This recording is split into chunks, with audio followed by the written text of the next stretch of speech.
Altered. There is magic in the mundane, bliss in the banal. The day is your dharma. I'm your host, Amaryllis, Ayurvedic health counselor, yogini, and Akashic Records reader, and this is your life, Altered. Oh my goodness, I am back. It has been a long time, and for those that were wondering what in the world happened, I will tell you. And for those that follow me on Instagram and have been following the posts and the stories, you know that in April, or actually the end of April, my mom passed away. And so with that, I took a break. I took a break from all the things. And basically, I was just doing the things that I had to do that really needed to be done in life. And then doing the things that I really, really, really wanted to do, like deep desire, things that fill me up and really uplift me. And everything in between, I just let it fall away so that I had space to process grief, space to heal and clear, and to just sit and be with what had happened and process it. And so this episode is going to be me going through some of the elemental rituals that I did for processing grief. And I can't even tell you how helpful it was for me. But then also, I think it's going to be something that's helpful for you all as well. It doesn't have to be just because someone has died. There are many phases, aspects, levels of grief that people are going through right now. So this is grief, period, not just because someone has passed on. It's taken a while.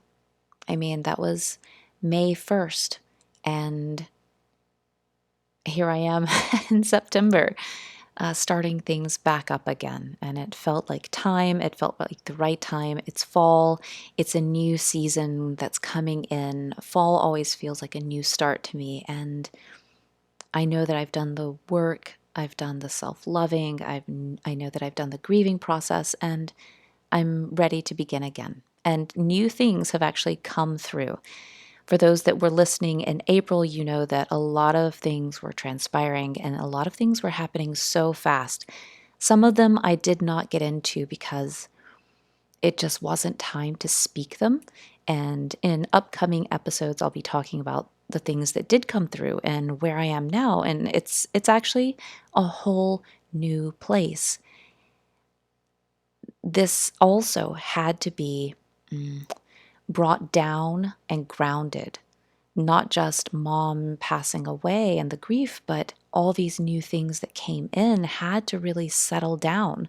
I had to take the time to anchor in to this new message, this new mission, this new life that I'm stepping into. Even though it has been a while, for those that also follow on Instagram stories, you probably saw that I recorded an episode maybe like a month ago, and it ended up being all about mom and my grief process and just so much more detail than I think is appropriate. And I kind of feel like maybe that was just for me. I didn't want to release it as a podcast. Maybe people would benefit from hearing all the stuff surrounding it, because we don't talk about death in our culture much at all, and that's problematic. But I also feel like that was me speaking her story and all the things around it, and that was really just me and my own process and activating through the third chakra up through the throat chakra to speak and say the things, and it's recorded. But that's just for me, and I decided not to release it as a podcast, and so I didn't. So if you saw that and you were wondering, well, whatever happened to that? Yeah, I never released it. So this is officially the first podcast back from that time in April. I am going to speak about these ritual elemental rituals that I did. But before that, I will still speak a little bit about what happened in April and with Mom, and just put that out there for anybody that is that needs to hear it. So, one in a Vedic astrology reading that I had done a couple of years ago, it was made very clear to me that part of why I came here, why I'm incarnated now and in this time, was to clear up a lot of the ancestral crap that has been passed down line after line after line, that for whatever reason, nobody has done yet because they didn't have the time or the energy or the awareness or the ability to do this. And for me, that started with my mom. I did not have a strong relationship with her. It was always a struggle. We didn't get each other, and so it wasn't the best relationship. There was nothing that was really toxic there, but it wasn't good, and we struggled with that all of our life. And for anybody that would like to look up about the mother wound, I would just Google that, and that can give a lot of information about daughters and mothers and the challenges that there can be. So I started doing an ancestral healing course last fall. It's with a shamanic practitioner that's here in Portland, but she leads online courses and programs so people all over the world can participate. And it was a self-paced thing. I'll link to it in the podcast bio. But going through this program of healing and clearing the line, and it was really just the start because I'm doing more advanced work now. That and what I did from basically October through January, February of this past year was truly life-changing, and it changed everything. And I believe that it made it possible for Mom to have the beautiful, peaceful death that she had, and for me to have this lightness in my heart around her death, because otherwise I would have been wrecked with regret at the things that I didn't do. But instead, I knew that I was called to do this, not specifically for Mom, but just because I knew. And if you're listening to this, it seems like you're probably someone who is awake and aware enough that this is probably also part of your path, is to heal and clear your ancestral line. There's a whole lot of stuff that has gone wrong in our lineage, and it gets carried down. It doesn't get healed or cleared until we, the living, do something about that. So I started doing this work, and because I did this work, because I did the healing and the clearing, a lot of things came through. And I think I mentioned all of this in March and April. I'll tell more specific stories around the magic of it. And yeah, just that's all I can say is the magic of it. But it made it so that after Mom's death, yes, I grieved because she was gone, from this earthly realm.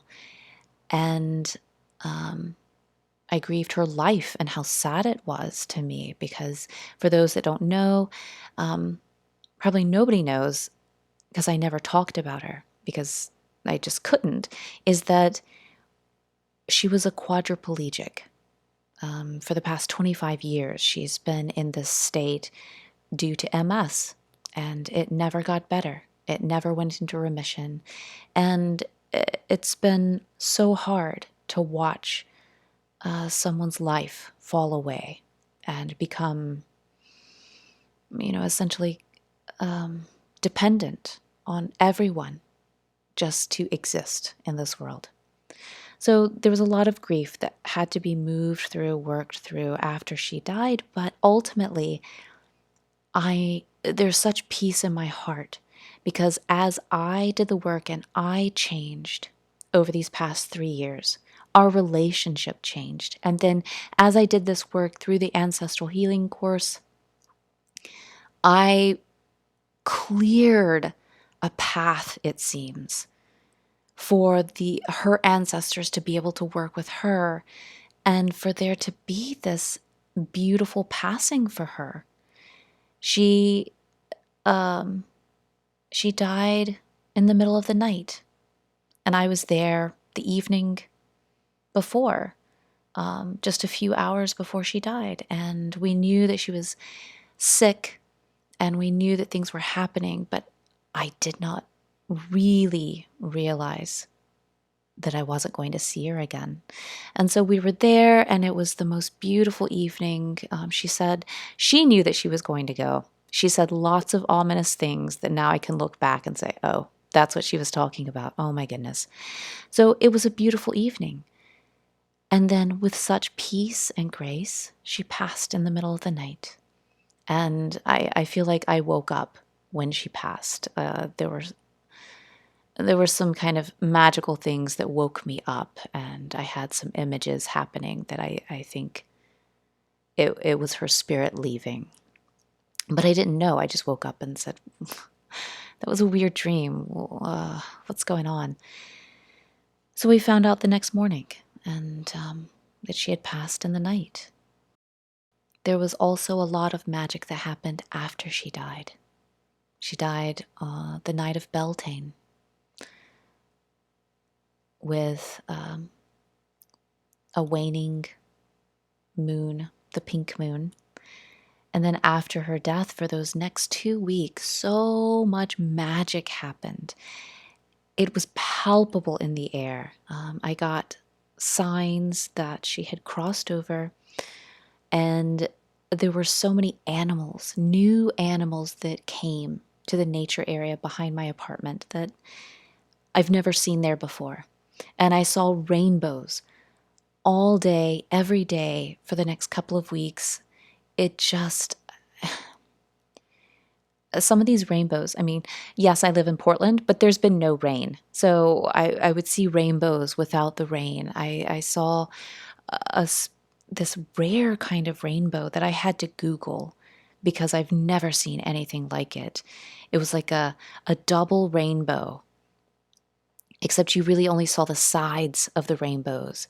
And then where the top arc would be, there were upside down rainbows coming off of it, with a rainbow around the sun one morning. And my daughter was with me, and it was just so beautiful.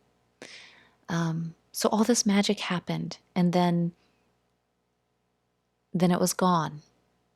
And so it was like, yeah, you could feel that there was that transition. And recently, this world-renowned yogi, Guru Jagat, just passed away. And in that Kundalini yoga tradition, as I was learning as from her death and how they navigated the next couple of weeks after that, in their tradition, they say that the soul, there's 17 days after the death that the soul is making its transition. And I just thought, oh, is that what that couple of weeks was that felt so beautiful and magical? And then, yeah, then it was gone and it ended. And I'm like, oh, it's back to the regular day to day. Anyway, all of this to say that it was beautiful. And I don't think a lot of people see or hear or get to experience that death can be beautiful, and that there's a different narrative. There can be a different narrative around death and that process and afterwards. I'm now on the other side of all that has transpired and have my feet on the ground for all the things that happened in April, which I'll talk about another time, and the time to process and grieve mom passing. And also let me say that at the beginning, when I started, or right before I started that ancestral healing program, because of my relationship with mom at the time and just how just sticky and tricky it was, I actually thought to myself, oh no, one day when she dies, she's going to be an ancestor, and I don't want that. I can't imagine that. That does not sound like a positive thing to me. And then, 9 months later, after her passing, being in this place where I'd done so much of the ancestral work, that I'm in this place with her and with the ancestors and with myself, that I can say, I'm so happy that she is now an ancestor. I love that she is one of my ancestors. She can get me in a way that she never could before because she's in this realm of spirit, and I've connected with her. It took a little while. I waited about a month and a half after she died before I actually tried to connect with her because I was still too attached to her humanness, who she was to me in my life. But I did connect with her about 6 weeks afterwards, and she's so happy. She is so happy, and I've connected with her a few more times, and it's beautiful. I know I keep saying that word, but it really is. It's the guidance is spot on, and I feel that mother's love. Yeah. So I've moved on through the grief, all of this, all the things that happened in April. I'm back to doing the podcast now. I'm doing mini messages. These are the short little Akashic record readings for people. And interestingly enough, because of the things that happened in April, and even before that, I got messages that my more gifts would open up after her death.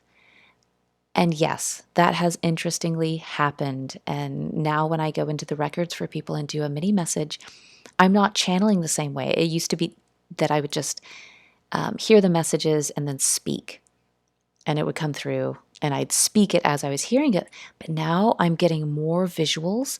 I'm getting more of what I call zip file downloads, where it's just bam, all this information, and then I have to speak through it to kind of unpack it for myself and people. So things are coming through in different ways, and that's been really fun.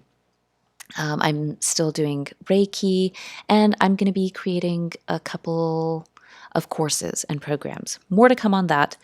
For now, let's move on to the focus of this episode.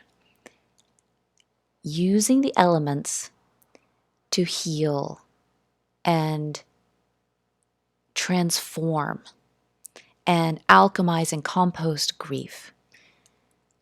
There's a lot happening in our world right now, and it's heavy, and people are experiencing loss of all kinds, starting with the pandemic of COVID in March 2020. There's been significant loss of lifestyle, loss of plans, loss of dreams, loss of loved ones because they passed on, loss of jobs, so much loss.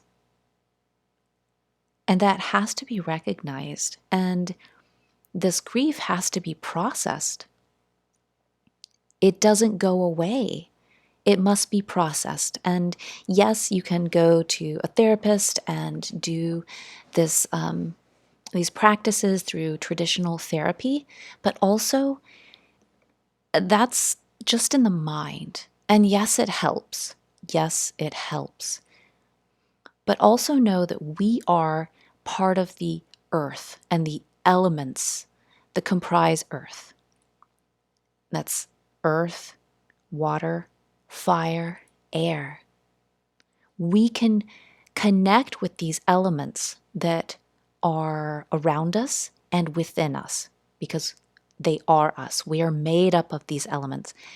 We can connect with the spirit of earth, water, fire, and air to help us transform aspects of our grief. We don't have to do this alone.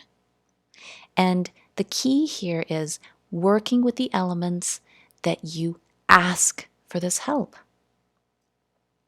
You honor and acknowledge that you can't do this alone, that you don't want to do this alone, and you ask for help. It's a universal law that spirits cannot assist unless you ask. It is part of your free will as a human. They're not just going to intervene in your life. You must ask. And so I learned these rituals as I was going through the ancestral healing course to process a lot of different things. And I thought, well, why not now and why not with grief? I'll use these same rituals and process my grief and ask the elements to take these, to clear these, to heal these. So I'm going to go through each of the elements and describe what can be done with each element, what sort of aspect that you're looking to heal and clear. Each one is a little different, and you can choose all of them. You can go back to several of the different elements and work with them. You might do one ritual and then realize, yeah, there's more. There's more. Go back to it. There's no right or wrong as you're working with this. I have a few guidelines to go through with you. But aside from that, make it your own. You have your own connection with spirit. You can do this. You can create your own process around this. So the elemental rituals for healing grief and moving through navigating grief. I have a few guidelines just to start off before we go into each of the elements. So first, I just mentioned spirit is all around and wanting to help. You are in relationship with all that is around you, whether you realize it or not. And so you have that help. It's around you. It's already there. You just need to call it in and ask. Second, these rituals can be super simple. Other people who maybe are used to doing ritual and ceremony may want to make this into something big and elaborate and have this whole thing around it, and that might resonate with them. But it doesn't have to be. It doesn't have to be. And in some cases, many cases, it's actually a barrier to you even doing it because you feel like it has to be something big. It has to be something super special and elaborate, and it doesn't. I've done all of these in very simple ways because doing it is more important than anything. Just doing it. Your heart and your desire is the bigness of it, and that's enough.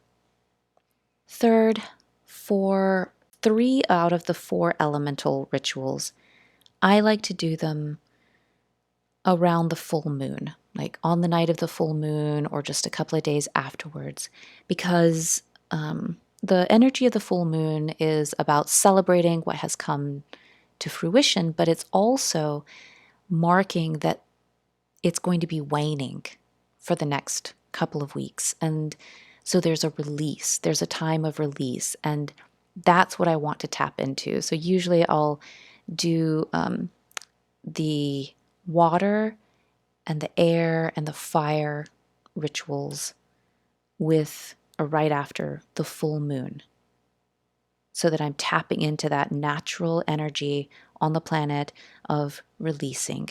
And then for Earth, I do that with the new moon. So usually the day or two after the new moon, I'm thinking about what to plant. What do I want to grow and bring to fruition? And that's where I'm working with the earth ritual. Fourth is reverence and respect and trust in that elemental spirit. we go into this and doing these rituals, understanding that it is something beyond us. And so we have reverence for these elemental energies, and we have respect for them, and we have trust that when we ask for it to be done, that it is done. So as you go into the ceremony, one thing that I always do is ask for permission. I ask for their help and their permission. Then I give thanks. And then I do the releasing ritual, whatever that is, depends on the element. And then I say thank you. I say thank you. And then I trust that it's done. So I'll go through that again. Beginning the ritual, I ask for the element's help and permission, right? We get consent, even when working with the spirit. We don't just barge in and say, do this for me. No, we're in a relationship. We ask and we get permission. And then we give gratitude and thanks for their assistance. We do the ritual. Again, we say thank you. So much gratitude. And then we trust that it is done.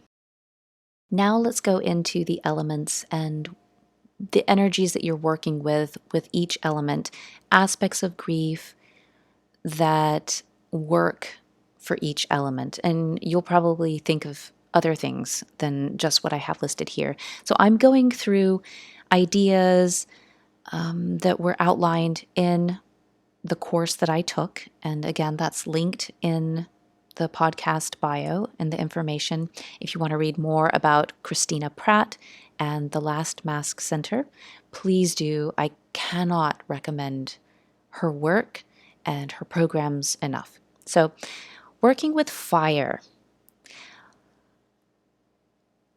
You'll want to work with fire when you're wanting a really big release. When you want to transform something to ash, to incinerate something. Fire can also purify, so call in and use fire when you're wanting to purify. It can also remove things that block the flow of energy. There's also an element of alchemy to fire. I like to think of digestion. In Ayurveda, fire is an aspect of digestion. You have to have a strong digestive fire in order to take food that then gets chewed, taken down into the stomach, and then liquefied and then processed into something that nourishes our body with all the nutrients and the minerals, and that which does not serve us gets released and excreted. So there's this fire that alchemizes and transforms something that we can't use into something that we can use, and that not only can we use but benefits us, is life enhancing to us. In doing the fire ritual, I will write down the things that I need to release to the fire onto little bits of paper. And then it needs to be something that can burn. You can speak it onto paper, you can write it onto the paper, but it needs to be on something that you can then burn, that you can put into the fire, that's going to pretty quickly just incinerate. Some people might want to do a bonfire around this, something in their backyard. Where I live, there's a fire ban. There are no fires. And also, I don't have a yard. I live on a 4th floor apartment, so I have a little balcony outside. I can still do this. I take a little stainless steel bowl outside. I have a little glass of water in case I need it. I have the pieces of paper that I've written and spoken what needs to be healed and cleared onto the paper. And then I have a candle that's sitting right inside of that stainless steel bowl. For each one In the ritual, I place the piece of paper and light it on fire with the candle. It burns to ash right there in the stainless steel bowl. It's contained, it's small, but it's still incredibly potent because what I just put onto the paper has now been incinerated. The power of fire is still just as effective. It doesn't have to be a big bonfire. So make it work for whatever your living situation is. Let's go on to water.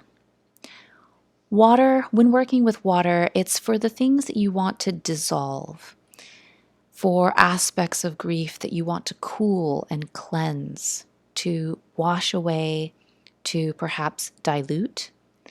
And also, when I'm working with water to cleanse, there's also this nourishing aspect to water.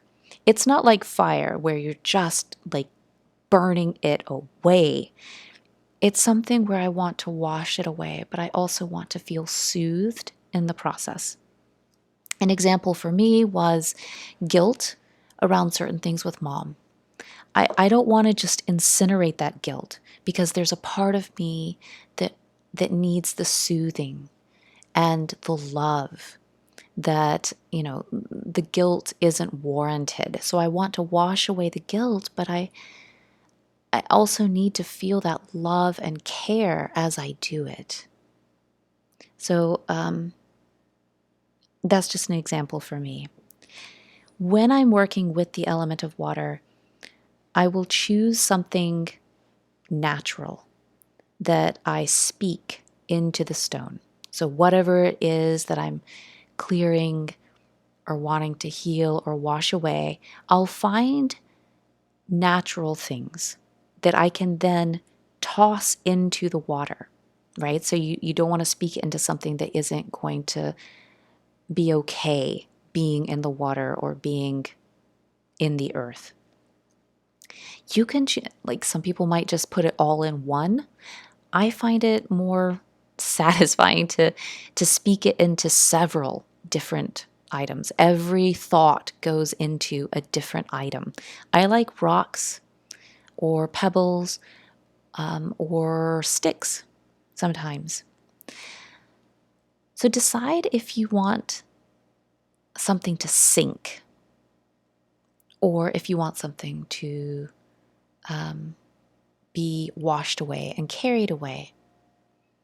And I've done it different ways. So sometimes I speak it into a stone and then I throw it into a river, right? And I know that it sinks and I know that the river at some point must carry it and move it around. But it's satisfying to know that that stone that I've spoken into is sitting in the water and it's being washed away downstream, even if the stone isn't moving.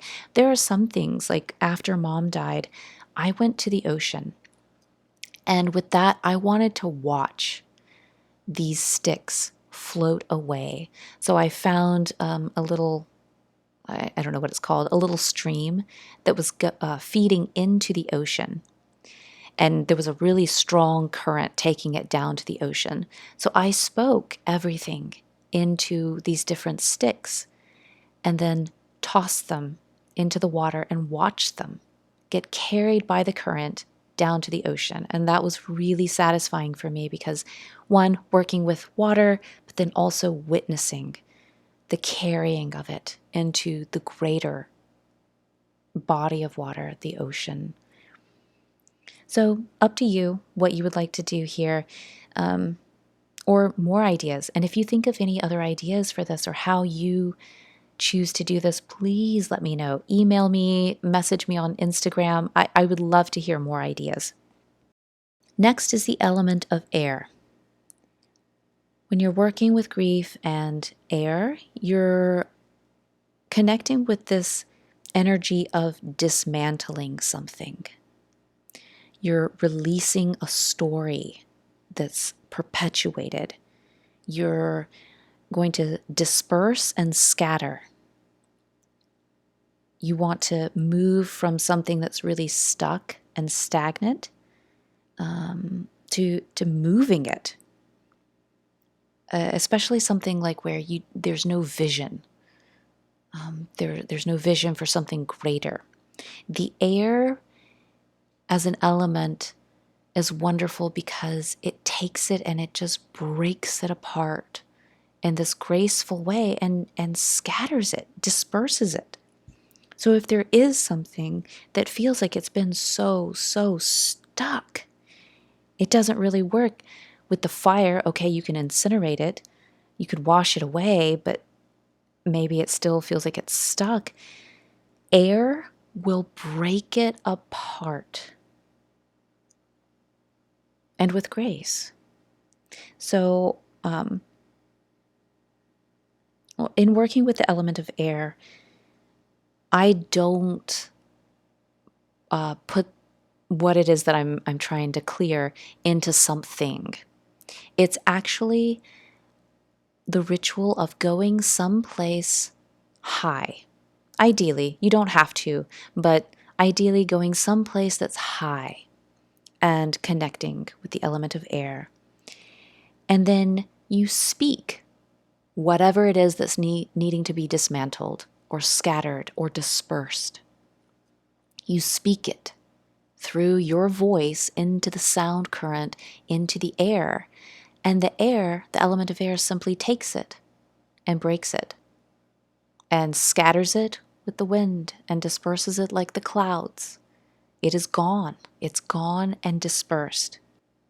When I'm here in Portland, I could do this ritual on my balcony because I'm up on the 4th floor. I overlook this nature park and it would be lovely, but I personally like to go hike to this overlook spot. It looks over the city of Portland and it's beautiful, and I'll go there sunrise or sunset and speak what needs to be cleared in this ritual way and trust that it is done. But make this work however you need to. It doesn't have to be at a place up on high. Getting it done, doing it, is more important than anything else. And then the last ritual, the element of earth. This is for clearing and healing and working with slow transformation, where it's more about composting, where you remove something by turning it to dust, where you might restore something, where you're planting the seeds for something to change or be different. Earth has a slower process. And not all of the aspects of grief that you're working through are going to need earth, right? Some of them need that fire and that heat and just burn it away right now.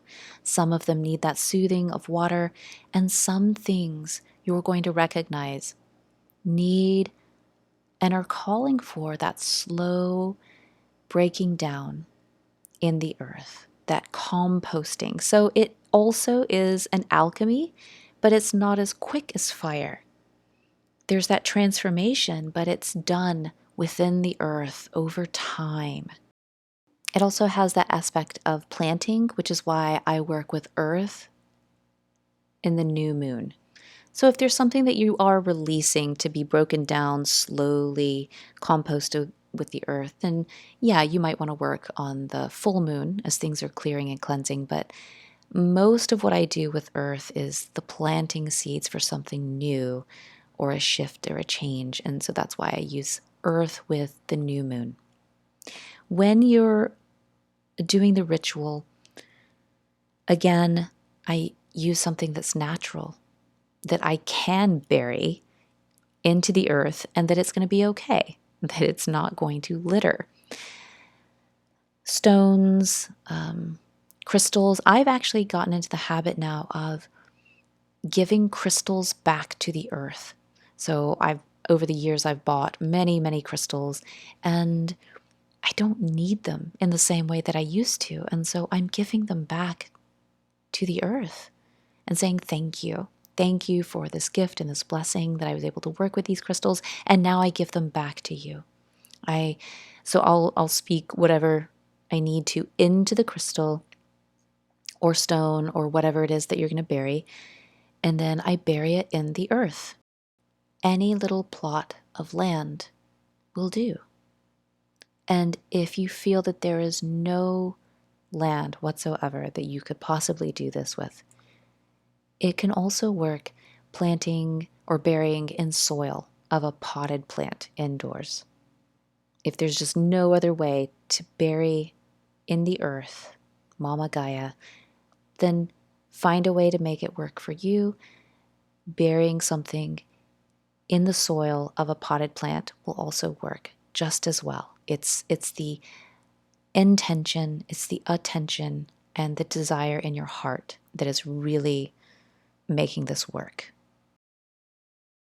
Okay, and that is it for the elemental rituals. I truly hope that you utilize at least one, maybe all of these, as you process grief, whatever your grief may be. And do not compare it to anybody else's, because we're all navigating grief right now. You have every right to grieve in the way that you need to, no matter what it is. So don't compare it to somebody else's and feel that, well, it's not okay for me to grieve this because somebody else is going through something that's so much worse or so much harder. No, no, no. Your grief is yours and you must process it, regardless of what is going on in the world and with other people. Process your grief so that then you can step forward into something new and use the blessing of what you've just been through and the lessons learned, and with a lighter heart instead of the heaviness that can get carried in the heart and in the body and soul when we don't process grief. I personally did these over a period of like 3 months. I did the first couple. I did water and fire within the first 3 weeks after Mom died. And then maybe a month later, I did the air ritual. No, it was 2 months later. I did the air ritual. And in a couple of days, right after this new moon, I'm going to be doing the earth ritual. So it doesn't have to all happen at the same time. You do them as things come up and you recognize, oh, this would be perfect for speaking to the air and letting Spirit of Air dismantle this story that my mind has been carrying for years and it just keeps repeating it. Do it as it comes up. Again, there's no wrong way to do this. Create what is needed for you when it's needed for you. The only thing here is simply to do it. Many blessings on your journey as you transform and process grief. I know that we're all going through so much during these times. It's been quite a time on this planet, and from what I understand, it will continue to be for the next couple of years. We're not out of the woods yet. So please take this time. And anything that you do, feel free to connect with me and share with me your experience, either as you're doing it or what unfolds afterwards. I would love to see and hear about it and also I want you to share it with other people. Other people need to know about this so that we can stop being so bogged down in our heaviness and recognize that we can process this into something better, into something brighter, and into that lightness of being, so that it doesn't keep us from living our truest, fullest lives. That's not what it was meant for, is to stay stuck in the body and in the psyche. We were meant to move through it. And these are ways of moving through it. So please share with me, please share with others, and I will see you and connect with you in the next podcast on Instagram, YouTube, wherever we happen to find one another. Thank you and many blessings. Remember that Spirit guides but never decides. How will you choose this hour, this day, this week at the altar of your life? Thank you so much for listening. If you feel called, subscribe to the podcast, leave a review, and share it. Also, connect with me and discover more on Instagram at Amaryllis_Fernandez. Until next time.